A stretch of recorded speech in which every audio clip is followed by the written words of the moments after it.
From oral tales to printing press copies to the modern ubiquitous ebook, stories, specifically fictions, have been part of the human tradition for generations. In their earliest iterations, fictions were not viewed as separate from mythology or history. They were part of it. And from its early roots, development of fiction began focusing on relatable people, characters, and possible, if not plausible, scenarios to incite, excite, and entice. In his book, Sapiens, A Brief History of Humankind, Yuval Noah Harari shared, legends, myths, gods, and religions appeared for the first time with the cognitive revolution. Many animals and human species could previously say, "Careful, a lion." Thanks to the cognitive revolution, Homo sapiens acquired the ability to say, "The lion is the guardian spirit of our tribe." This ability to speak about fictions is the most unique feature of sapiens language. Fiction may be a unique feature of human communication, which is fascinating on its own. But why do we still look to fictions? What do they do for us in the modern age? Why does fiction matter? And what considerations must go into crafting culturally honest fictions?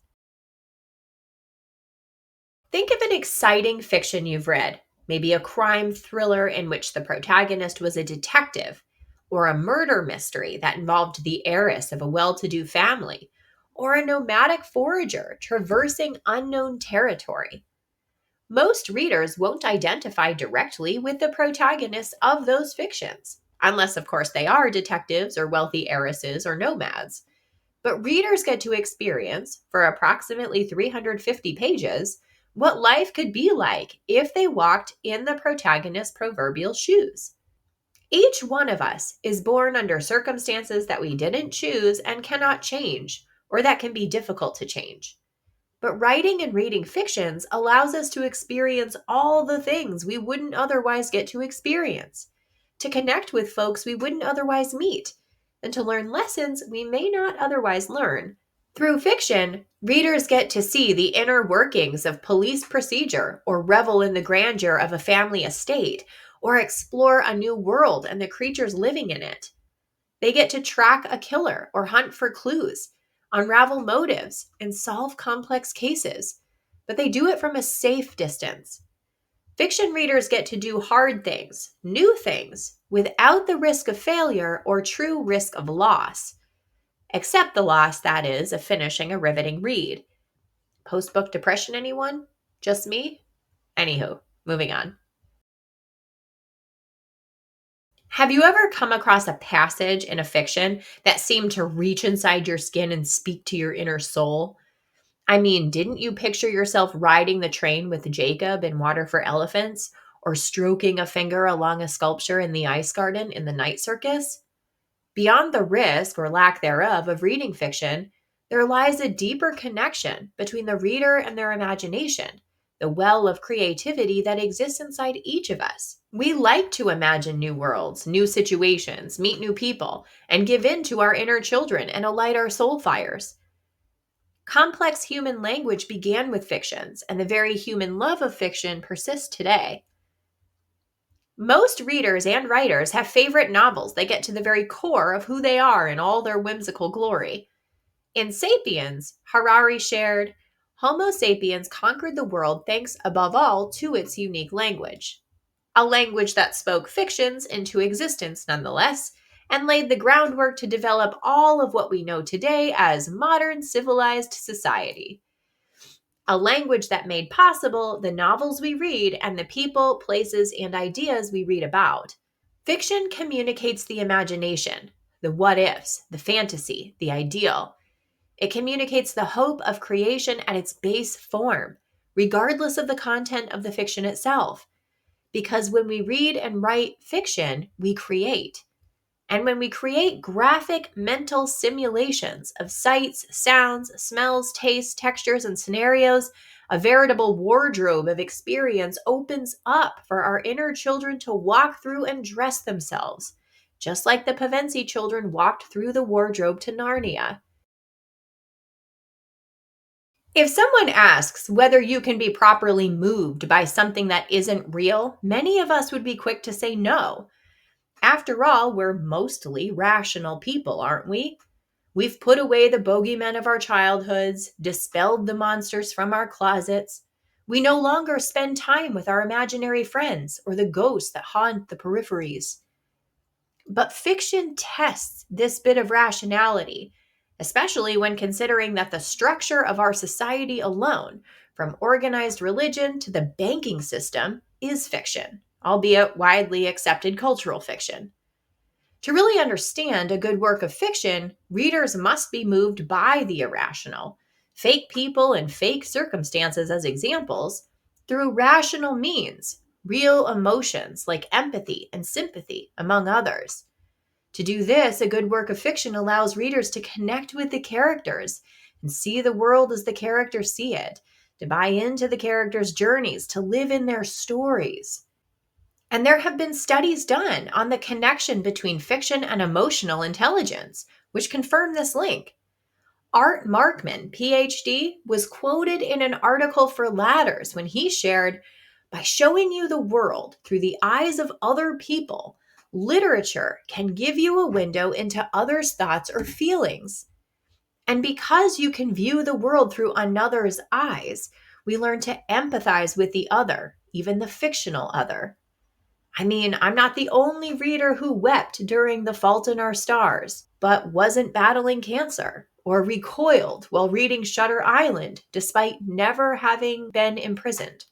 At a time when us them narratives run rampant, learning to understand and empathize with the other, to stop thinking of the other as them and accept the other as one of us, is a net social good and one easily promoted through fiction.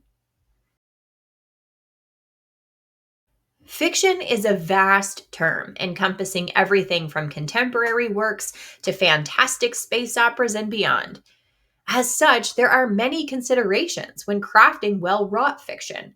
But the big consideration easily missed is in the sociological and cultural realities of folks living differently than we do in the 21st century.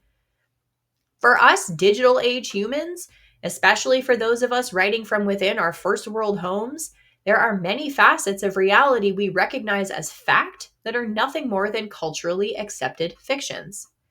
Laws and the justice system, for example, provide a framework for legal proceedings. But if nobody believed in the fictional framework of the justice system, it would crumble fast. In the aforementioned book, Harari wrote, "The heated debates about Homo sapiens' natural way of life miss the main point. Ever since the cognitive revolution, there hasn't been a single natural way of life for sapiens. There are only cultural choices from among a bewildering palette of possibilities." Bewildering indeed, given that people accept different fictions all over the globe and have different reactions to those fictions and customs they don't understand or otherwise haven't accepted yet. And we must be able to both recognize and put away our culturally ingrained biases to write the other into our fictions.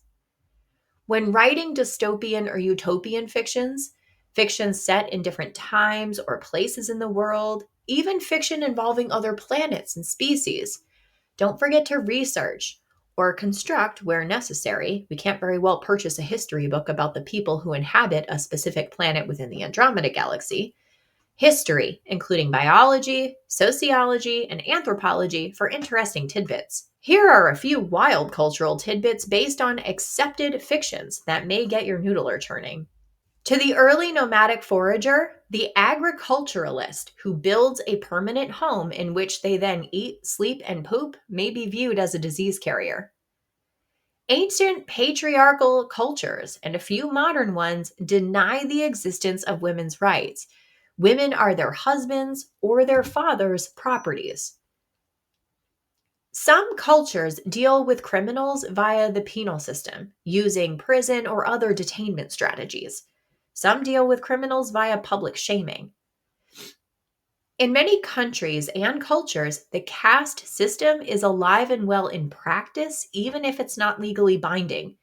The poor stay poor, the rich rich. In some areas of the world, past and present, it is remarkably offensive to tip someone, even if you feel they've provided exceptional service. Some cultural systems keep government from interfering with religious practices. For others, religious disruption is a political strategy. In some Christian areas, working at all on Sundays, even putting out the wash to dry on a line, will make you a public enemy. In some cultures, standing really close together, like smell your breath distance, is the norm for conversation. When writing fictions and fictional characters, keep in mind that the language in every culture depends heavily on its shared values, day to day practices, and social and personal obligations.